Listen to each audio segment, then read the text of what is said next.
They are called water villages, makeshift squatters' colonies perched above the sea.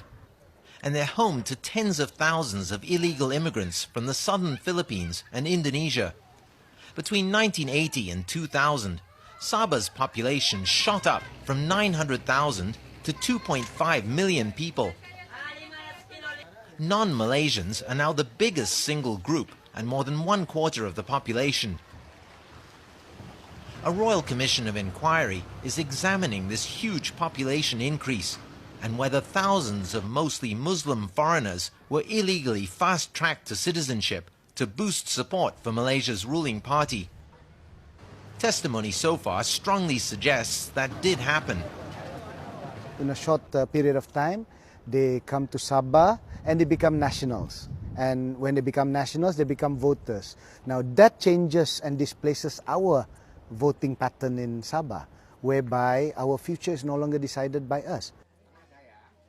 This woman, living a short boat ride from Sabah's capital, says she came here from the southern Philippines 40 years ago and now has children and grandchildren born in Malaysia, but still no Malaysian papers.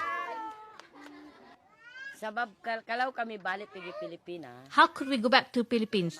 My children couldn't live there. Here, with 30 cents, 60 cents, you can eat. But over there, it is difficult. These children arrived from the Philippines just 2 years ago. With no papers, they can't go to school.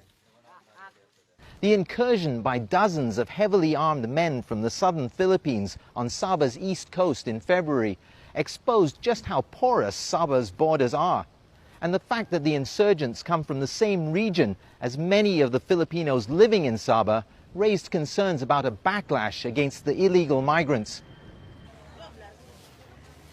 There's certainly been a hardening of attitudes toward foreigners in Sabah in the wake of the incursion, coupled with the revelations at the Royal Commission into Sabah's staggering population growth.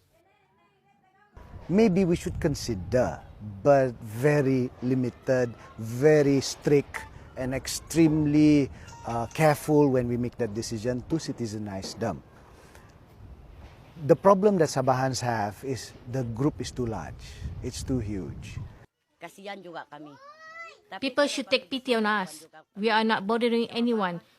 We are just trying to work and survive. Malaysia's government has said it will launch yet another crackdown against illegal immigrants in Sabah in a few weeks. Ryan Meltzer, CCTV, Sabah, Malaysia.